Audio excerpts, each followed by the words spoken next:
TV. Ladies and gentlemen, live sports radios were distributed as you entered today. Select the channel as shown on the video board to tune in and listen to your favorite coach or student athlete.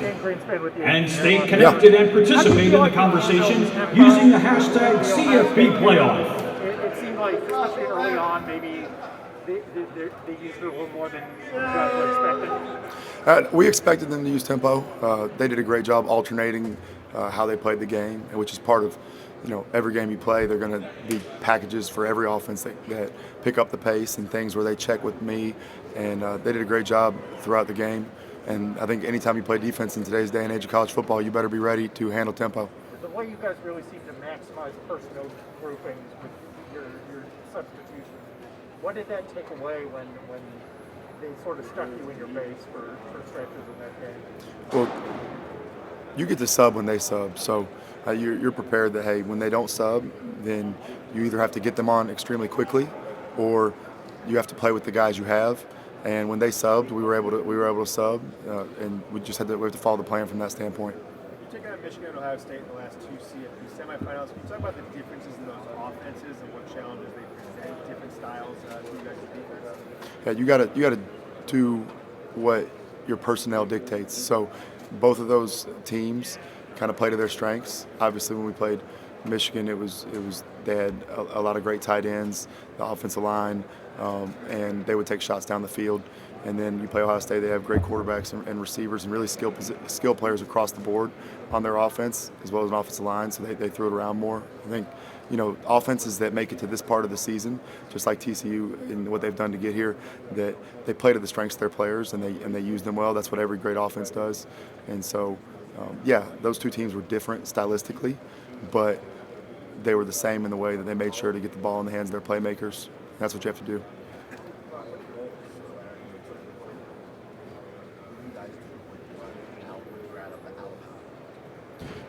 There's structural things in terms of personnel groupings, in terms of certain coverages that you play, ways that you line up, adjust the formations. But we've evolved a lot, just as I'm sure they have. But there's kind of a base structure. It's like you go into your pantry at the house. There's all kinds of spices and ingredients and different foods, and you can make whatever dish you want as long as you have them in there. So a lot of the base structure is similar, but a lot of the defense is different now. I think attention to detail, discipline, work hard on a day in and day out basis, that doesn't change. That's what you have to do to be successful.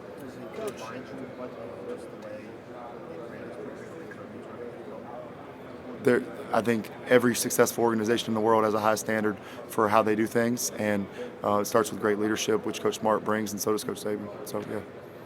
Coach, as you prepare for TCU and you look at them, do they remind you of anybody that you've already played this year? Can you compare them to anybody you've seen? They're really unique in the sense that there are passing game concepts that carry over from Coach Dykes' history in terms of the air raid background. When you see them open it up and spread it out, a lot of the concepts match up with maybe what Mississippi State did with Mike Leach and things of that nature. But they're they run the ball extremely well, and they're committed to running the ball, and they're really good at what they do in terms of the counter run schemes and the zone run schemes that they play with. And I think that makes them unique because it can really run the ball well. The quarterback adds to that element. The backs are really good. And then on top of that, when they do spread you out, they have the ability to go air raid when they want to. And so there's not an exact fit in terms of matching them up that way, but you see elements from other people.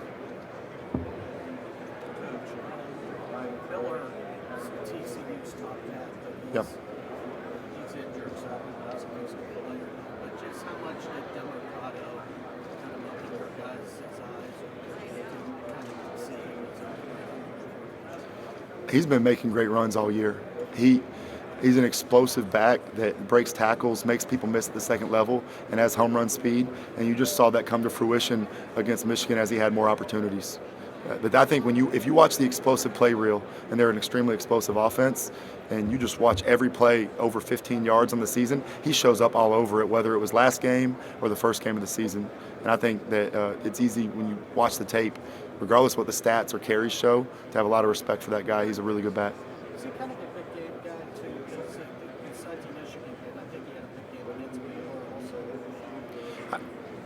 I think when you have a team that's been able to make it to the college football playoff, the national championship, that all their guys are big game guys, and every game's a big game if you approach it the right way.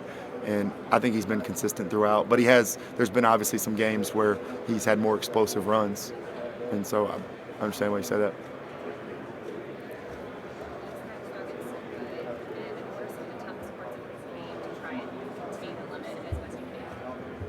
His ability to extend plays, his competitiveness, he's extremely physical. You know, when he runs the ball, he is running to gain yards. He's not running to give himself up and slide. He is seeking contact.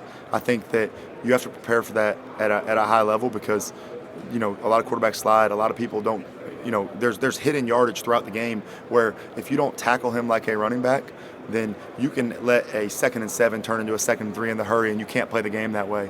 In addition, I think he does an exceptional job on his deep balls. He throws a very catchable deep ball, really accurate, and he trusts his guys on the outside to go up and play the ball. And I think that's what is unique. His ability on the run game, when you try to take the backs out of the game, he can make you pay for it. He's done it time and again.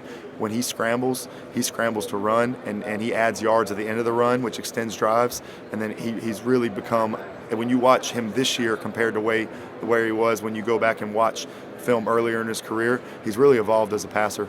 And I think he's leaps and bounds better. Credit to him for the work he's put in and their staff for developing him. But he throws the ball extremely well down the field, which is why they've had all these explosives this year.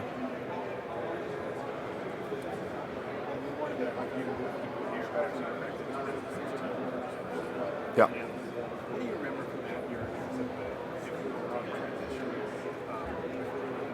and just any resistance that was pressing the players who were there already? I know it's a different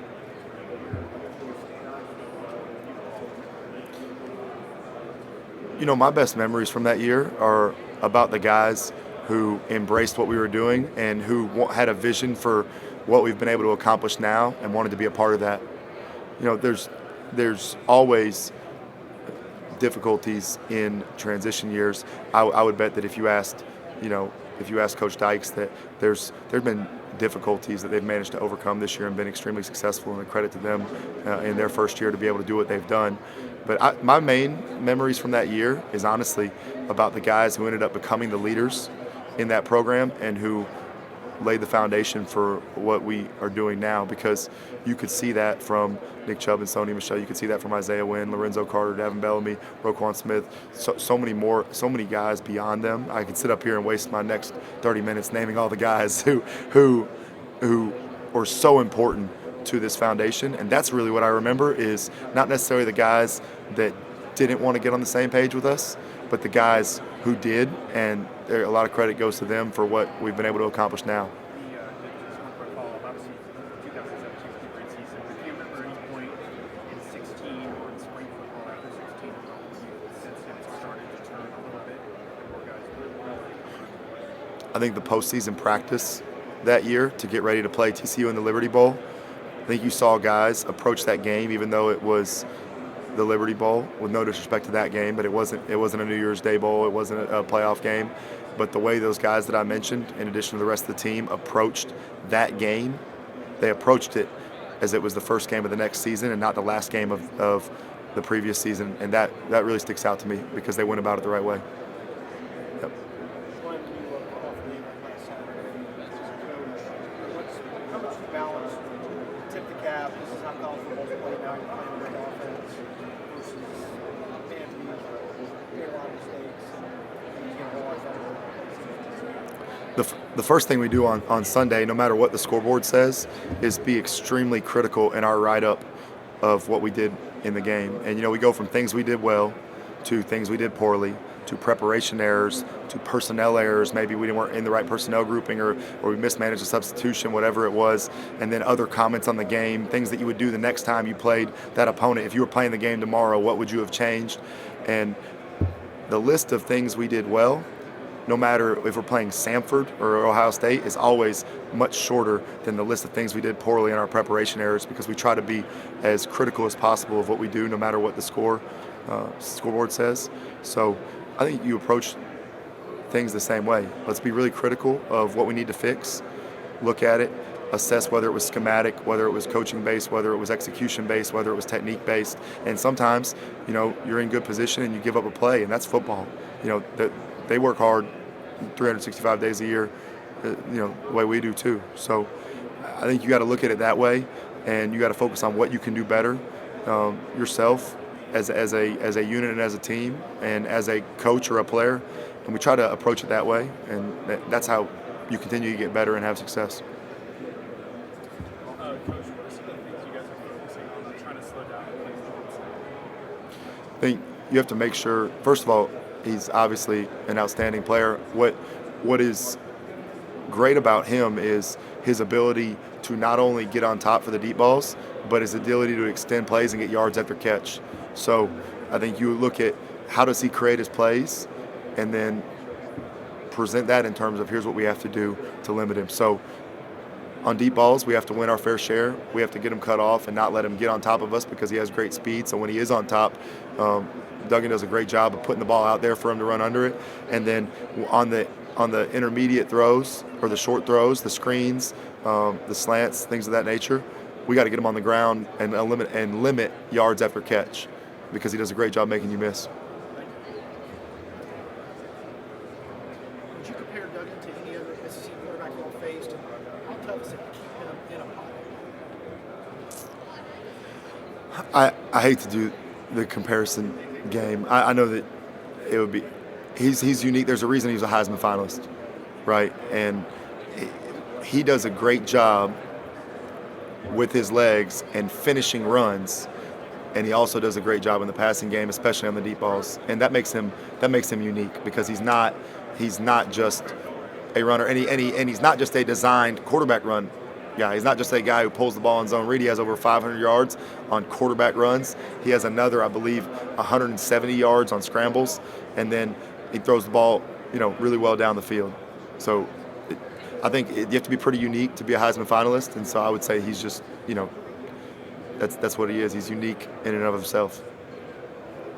What impresses you most about TCU's offense schematically? What's it really like for them to turn this around? I think they run the ball extremely well. They are really physical up front.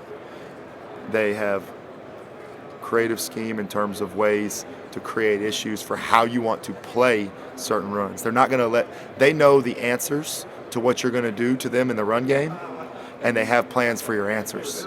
So I think that it's a mark of credit to their coaching staff and credit to their players for, taking the plan in terms of, okay, when you do this when we're running counter, here's our answer. When we do this when we're running read zone, here's our answer.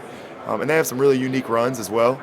And then they do a great job of, like I said, vertical passing game is huge for them, but they find ways to get the ball to their playmakers in space in the short part of the field with room to run. So eliminating yards after catch is critical, but they're going to find ways to create space in their scheme so that the guys have yards to run after catch.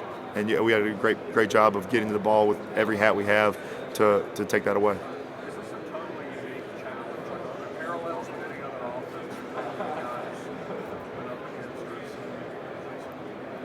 against? They're obviously when you look at Coach Riley and Coach Dykes' roots in terms of offenses, you can see the background where some of the passing game, especially when they're opened up, their opened up passing game, you can see air raid style, right? You can see that whole tree of offense. When you go look at their game when they have the tight end in the game, you can see a lot of that has carryover and similarities from what Garrett's brother Lincoln does in terms of that part of the game. And then their run game is really well balanced based on the personnel that they're in.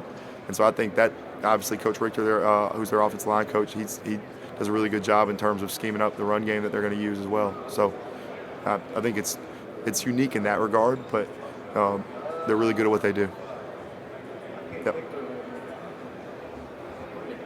Yeah. Hey, Joe. I'm kind of fascinated with nickel star. Yeah. And you guys, it seems like it's become such a really, I think back in the day it was called.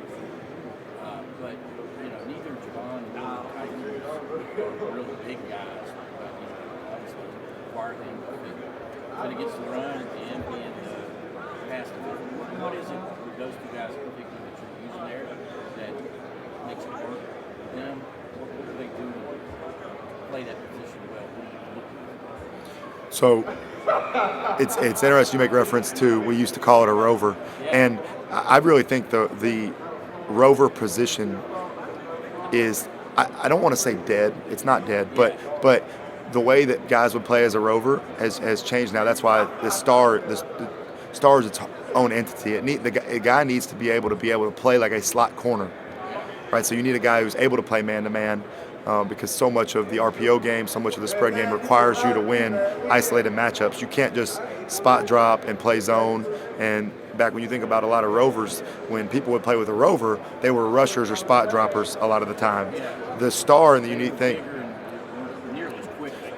Correct. And now, when you look at, 80% of the NFL is playing nickel defense because you have to match up to all the 11 personnel and the slot receivers, and that's carried over to college football and the way the game's played. So what you need there and what those guys have to do to be successful is they have to be able to impact the game as a blitzer, right, which Javon and Ty Key have done a great job of that. They have to be able to, when they go to the perimeter screen game, they have to be able to hold up out there, which a lot of that, you're right, those guys aren't the guys with the most height, bulk, length, but what they do have is the tenacity and competitive toughness and leverage to be able to, if they strike people the right way, they get under them and play with good discipline and toughness, they can still leverage the ball on the perimeter.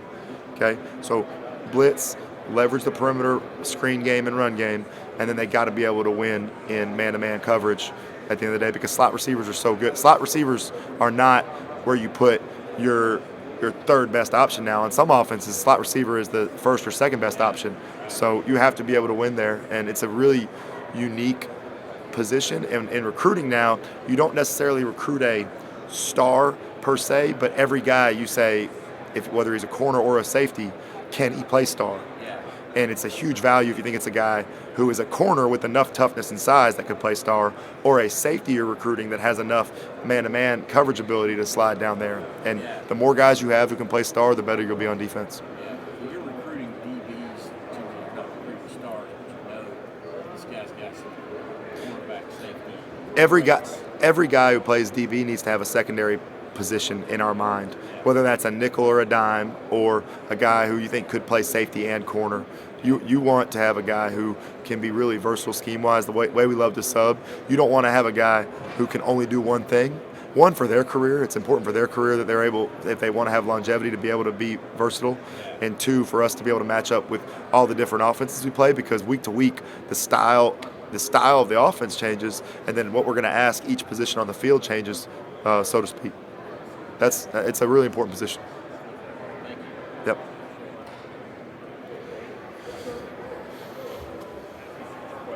Yeah.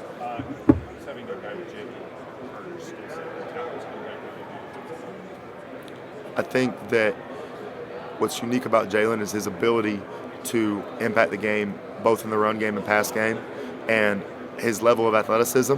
Sometimes you have defensive linemen that, hey, they're great run defenders. They're great when they're stationary, but they're not good when you move them. Or you have the smaller, quicker D linemen that are great when you move them and gap them and penetrate them, but they can't hold up when they get doubled.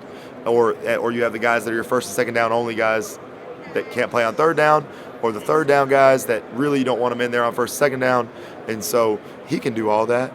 He's extremely well-rounded. If you want to move him, he can move. If you want to ask him to go strike and play two-gap and play technique, he can do that. And he impacts the game on third down at a high level. And he's a true four-down player, because as much as offenses go for it on fourth down now, you can't just be a three-down player. You got to be a four-down player. That's what I was thinking in terms of versatility. You've coached a program with a lot of talent, a lot of elite players as well.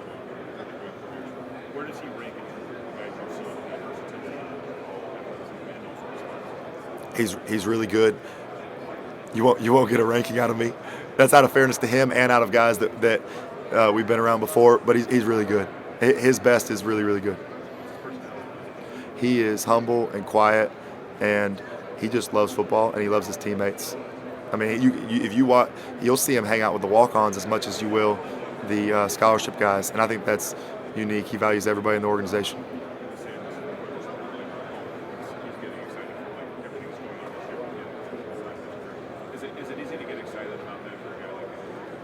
think it's exciting for him. It's exciting for everybody. We're on a 5-hour flight out here. I think we made better time than that, but the screen on the plane said it was going to be a 5-hour flight.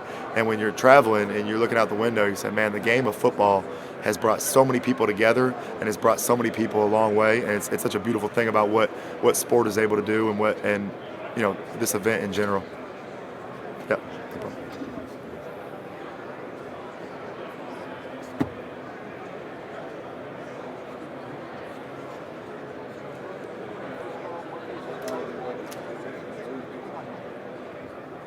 I think the most important stat right now to me in football when you're talking about coaching defense is eliminating explosive plays. As the explosive plays go up, the points go up. So I would say this is a really explosive offense. I believe they have the most touchdowns in the country, over 50 yards on the season, and they have a ton of huge chunk plays, over 10 plays of 15 yards or more a game. So that would be number one, is eliminate explosives, minimize explosives, because as the explosives go up, the points go up. So if you don't want to give up points, don't give up explosives.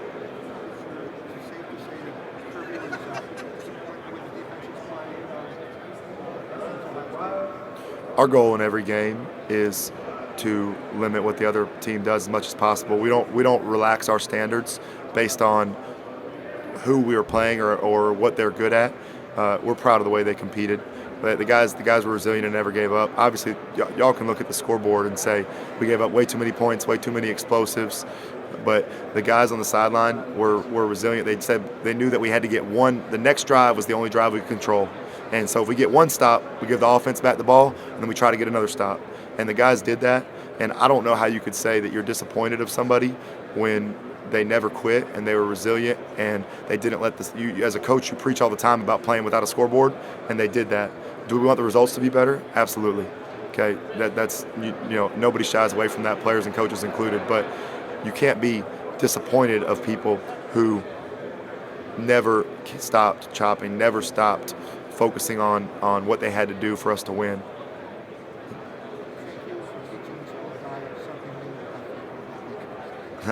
I appreciate it. Thank you.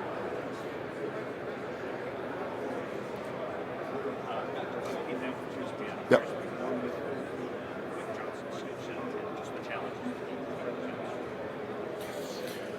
Size, I mean, you start with the makeup, right? Size and speed, obviously special in those characteristics. He's able to win on vertical balls. The guy has a ton of go balls that he wins on release, and then he stacks guys, which you have to be able to do. You have to be able to get off the line and get off press, and he does that. And when he gets off the line, he does a great job of putting himself into a position where the DB struggles to recover. But beyond that, he's not just a vertical threat. He does a really good job yards after catch, makes a lot of people miss. I believe he has 18 forced missed tackles is what our quality control guys totaled up for us. And so I think, he's can hurt you in the short game. He can hurt you in the screen game. He can hurt you on the vertical balls. He's just really well-rounded. In addition to the fact that he has size and speed, those are all the traits you want in a wideout.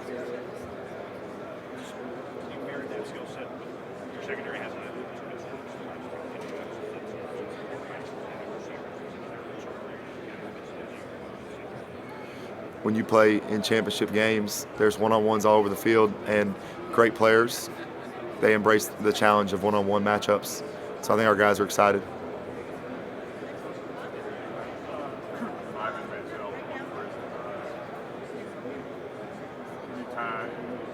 One moment from your experience being on the field against Stetson. What do you think about Stetson? So Stetson does an excellent job of you might fool him on something once, you don't normally fool him again. He's really smart. He not just in terms of his natural intelligence as a person, but in terms of football savvy. People would describe that as instincts. He has a great feel for where things are coming from. It's like when you're a little kid, you're playing and you have a 3-year-old, right? And they got the cards you put upside down, and you're matching them, and you flip them over, and you find where they are. When he sees defenses, a lot of times he may miss it the first time, but he finds it the next time. There's moments in good on good scenarios where we go ones versus ones where he figures out exactly what we're in, and and he gets the offense in the right play. And I think obviously he's extremely athletic. He's a competitor. He does a really good job pushing the ball down the field, and he's clutch in critical moments. But in addition to that, he's so savvy in the game of football, and that helps him, I think, always know where to go with the ball and what he wants to do with it. And I think that's what, to be a great quarterback, you have to do that.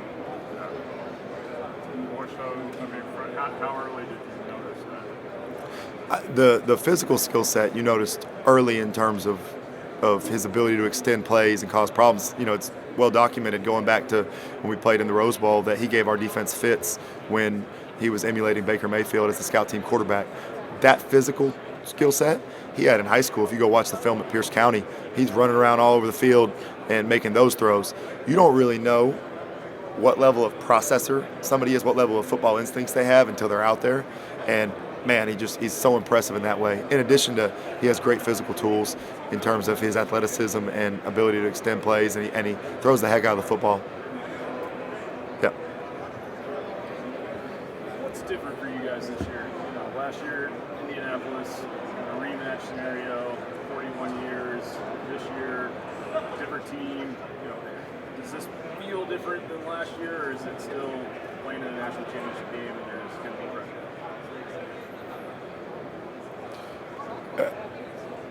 It's a national championship game. It's different every time you get to play in a game that has more stakes, and every game has stakes, right? But I mean, our guys do a great job of approaching the prep the right way. They go out there today. We're going to follow our blueprint for what we do, 2 days before the game, right? It's 2 days, right? Correct? Okay, just making sure. It's when you end up playing a game on Monday, it was great in the semifinal because you say, game's on Saturday. Day of the week tells me exactly where we are. But, they got to approach it as such. There's a reason we prep the way that we do. Obviously, we're out here in California with y'all, and the stakes are as high as they get in college football. But, our guys do a great job of focusing on what they have to do to be successful. And from that standpoint, it is different. Everybody knows that. We need to play our best game, but the prep is what got you here, so we can't abandon the habits that have helped us be successful.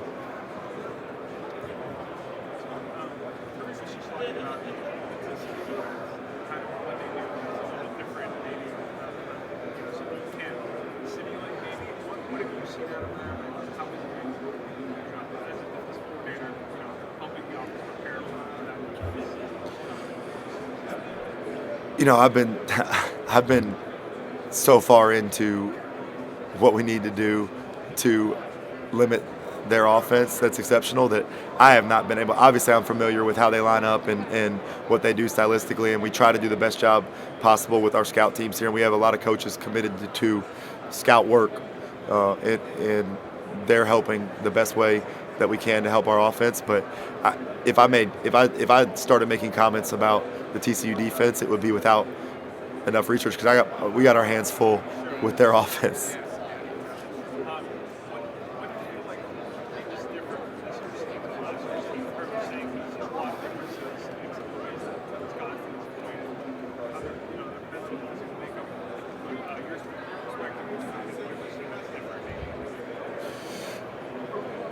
This team has understood that they have to continue to get better to be where we want to be, where we are today. And they've embraced that in prep.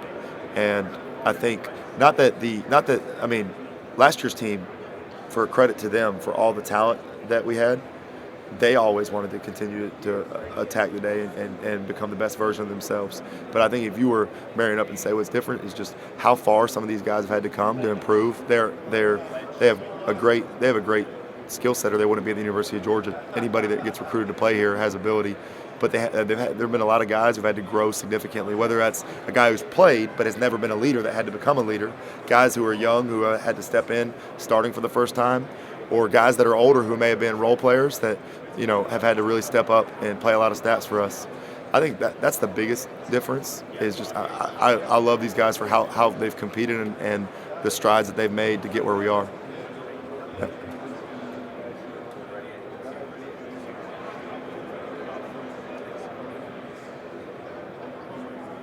Okay. Yeah, it's fine.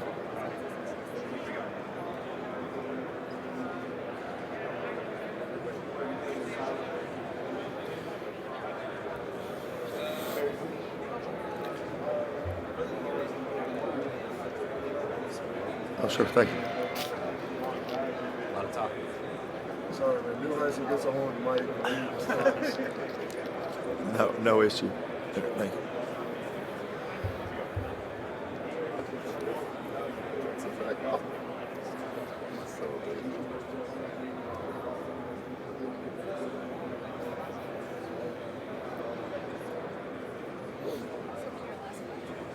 Oh, cool. it's amazing. They're trying to get Rick to give up the money. They don't want to stop talking. Now he's like on his second point. It's big time. Talking about the damn air raid.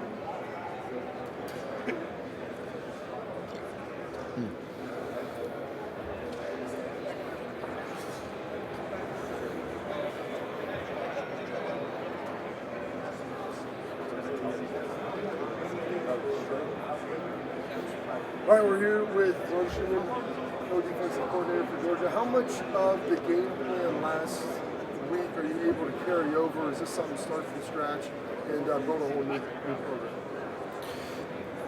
So when you start the process of building a defense in the offseason, starting with spring ball, going through summer to fall camp, you build a library of tools.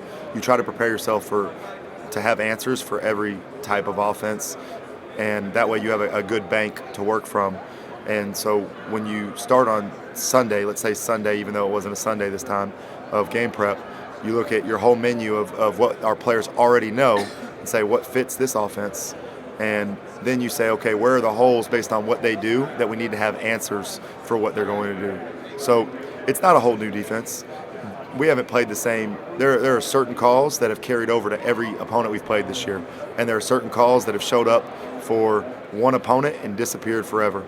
And so and then it just stays in the bank until we need it again. So there will be things that carry over, and there will be things that we do in this game that we've done earlier in the year for similar challenges, and there will be things that are new specifically for our opponent. And that's kind of the recipe we follow. So TCU obviously leans a lot on their quarterback. Max Duggan will do a lot running game, passing game. What are the challenges of being able to slow down a guy like that? You have to account for him every play in terms of run game, in terms of scrambling, in terms of ability to throw the ball. I mean, that guy, it makes them go in every phase of their offense and has really talented players around him. But I think you have to be really sound in what you do because you can't not account for him.